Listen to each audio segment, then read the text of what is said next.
আসসালামু আলাইকুম রহমাতুল্লাহ। সুপ্রিয় ইসলামিক সফলি আমল ইউটিউব চ্যানেলের দর্শক শ্রোতা, আপনারা সবাই কেমন আছেন?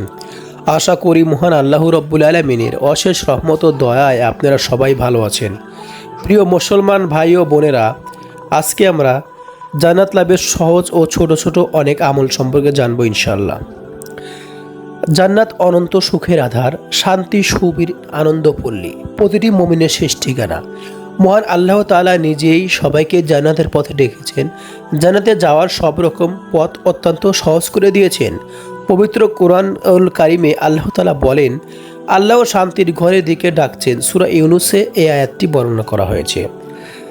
জান্নাত লাভের সহজ ও ছোট ছোট অনেক আমল রয়েছে। এখান থেকে আমরা 10টি আমল সম্পর্কে জানবো ইনশাআল্লাহ। নাম্বার 1, সালামের প্রচার প্রসার। রাসূল সাল্লাল্লাহু আলাইহি ওয়াসাল্লাম বলেন, যতক্ষণ পর্যন্ত কোনো ব্যক্তি ঈমান আনবে না ততক্ষণ পর্যন্ত সে জান্নাতে প্রবেশ করতে পারবে না। আর যতক্ষণ কোনো মুসলমান পরস্পর একে অন্যকে ভালোবাসবে না ততক্ষণ তারা পূর্ণ ঈমানদার হতে পারবে না। আমি কি তোমাদের সে কাজটি বাতলে দিব যা করলে পরস্পর ভালোবাসা সৃষ্টি হয়? তোমরা নিজেদের মধ্যে সালামের প্রচার প্রসার করবে। অর্থাৎ এখানে নিজেকে সালাম কেউ দিলে অবশ্যই সে সর্বদা অন্যকে সালাম দেওয়ার প্রতিশ্রুতি নেবে। নাম্বার 2, ইতিমদের দেখাশোনা করা। রাসূল সাল্লাল্লাহু আলাইহি সাল্লাম বলেন, আমিও ইতিম, তোমরা ইতিমদের লালন পালন করে জান্নাতের একটি অংশ গ্রহণ করবে। একথা বলে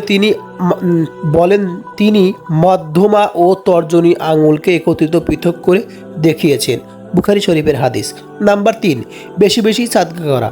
ইবনে মাসুদ রাদিয়াল্লাহু তাআলা আনহু থেকে বর্ণিত রাসূল সাল্লাল্লাহু আলাইহি সাল্লাম বলেছেন, তোমরা সদকা করো, কেননা সদকায় পূর্ণ অর্জন হয় আর পূর্ণ জান্নাত মেলে। যে ব্যক্তি সর্বদা সত্য কথা বলে এবং সত্যের প্রচার করে, আল্লাহর কাছে তার নাম সিদ্দিকের মধ্যে অন্তর্ভুক্ত হয়। তোমরা মিথ্যা থেকে বিরত থাকো, কেননা মিথ্যা পাপের দিকে নিয়ে যায় আর পাপ জাহান্নামের দিকে ঠেলে দেয়।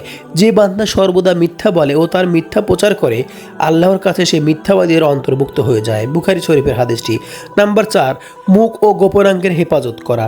রাসূল সাল্লাল্লাহু আলাইহি সাল্লাম বলেন, যে ব্যক্তি উভয় ঠোঁটের মধ্যভাগ, জিহ্বা ও 2 রানের মধ্যভাগ লজ্জাস্থান হেফাজতের দায়িত্ব গ্রহণ করে, আমি তার জন্য জান্নাতের দায়িত্ব গ্রহণ করি।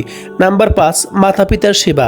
রাসূল সাল্লাল্লাহু আলাইহি সাল্লাম বলেছেন যে ওই ব্যক্তি ধ্বংস হোক। তিনি আরও বলেন, ওই ব্যক্তি ধ্বংস হোক।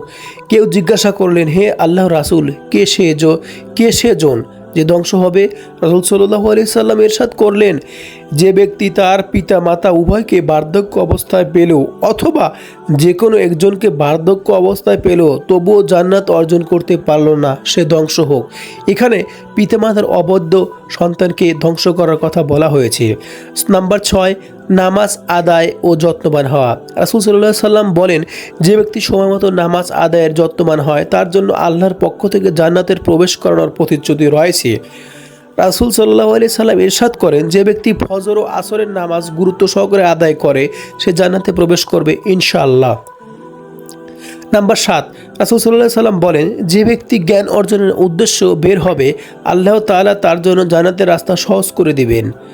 নাম্বার 8, অজু করে 2 রাকাত নামাজ পড়া। রাসূল সাল্লাল্লাহু আলাইহি সাল্লাম বলেন, যে ব্যক্তি উত্তম রূপে অজু করে এবং একাগ্রতায় তনুমনে 2 রাকাত নামাজ আদায় করে তার জন্য জান্নাত ওয়াজিব হয়ে যায়। নাম্বার 9, নামাজের পর আয়াতুল কুরসি পড়া। রাসূল সাল্লাল্লাহু আলাইহি ওয়াসাল্লাম বলেন, যে ব্যক্তি প্রত্যেক ফরজ সালাতের পর আয়াতুল কুরসি তিলাওয়াত করবে তার জান্নাতের প্রবেশের জন্য মৃত্যু ছাড়া আর কোনো বাধা নেই। নাম্বার 10, আসমাউল হুসনা আয়ত্ত করা। আবু হুরায়রা রাদিয়াল্লাহু তাআলা আনহু থেকে বর্ণিত রাসূল সাল্লাল্লাহু আলাইহি ওয়াসাল্লাম বলেন, আল্লাহ তাআলার 99টি নাম আছে, যে ব্যক্তি তা আয়ত্ত করবে আল্লাহ তাকে জান্নাত দান করবে। সুবহানাল্লাহ। আল্লাহ তাআলা আমাদের জান্নাতের উপযুক্ত হওয়ার তৌফিক দান করুক এবং চিরজীব ঈমানের পথে অবিচল রাখুক। সকলেই বলি আমিন। আল্লাহ তাআলা আরও আমাদেরকে ছোট ছোট আমল করে জান্নাতের বান্দা হিসেবে কবুল করুক, জান্নাতের পথচারী হিসেবে কবুল করুক। সকলেই বলি আমিন। আসসালামু আলাইকুম রহমতুল্লাহ।